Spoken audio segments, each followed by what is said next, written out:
Back. Radio city joke સ્ટુડિયોમાં આપનું સ્વાગત છે. કાકા કઈ બાજુ? ના, આ તો એક વાત છે કે આમ માર્કેટમાં પૈસા નહીં પણ બેંકમાં ભીડ જોઈ જ તે. બેંકમાં ભીડ તો છે જ. દિવાળી માટે પેલા નહીં છૂટા પૈસા 10-10 ની નોટો લાવવાની ના ને તે બધું ખરું બેંકમાં જવું પડે. પણ અહીંયા એટીએમ માંથી ઉપાડ લો ને. નથી માં ઝઘડો થયો લા. કોની હાથે ઝઘડો તો? આ પેલો લા એટીએમ વાળો જે ગાર્ડ છે ને હા, એની હાથે મેં સહેજ મસ્તી કરી તો ચીડાઈ ગયો. શું થયું? એટલે મેં એને એવું કીધું મેં કે હું એટીએમ માંથી પૈસા લઈ લઉં તો એ કે હા લઈ લો. પછી મેં એમ કીધું કે તમારી પાસે પાનું હથોડી સ્ક્રૂ ડ્રાઈવર એવું બધું છે? તો ચીડાયેલા મારા પર કે લૂંટવા આવ્યો છે એમ કે. કરાય. હા તો મસ્તી લાય એટલે મારે બેંકમાં જ જવું પડશે એમ.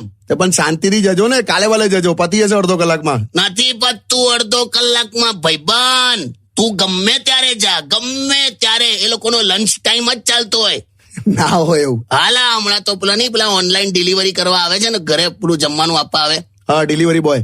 એ બેંકમાં ઘૂસ્યો ને તો એને કે પછી આવજે લંચ ટાઈમ છે. અલા પણ તારું લંચર લઈને આવ્યો છે, જો છે જ અધ્ધર જોતો ખરો નહીં હમું.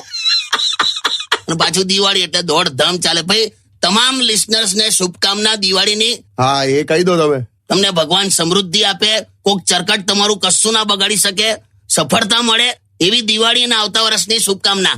યસ, રેડિયો સિટી તરફથી, કિશોર કાકા તરફથી આપ સૌને many many many happy Diwali and happy new year. Thank you so much and keep listening to radio city 91.1. Only on Radio City.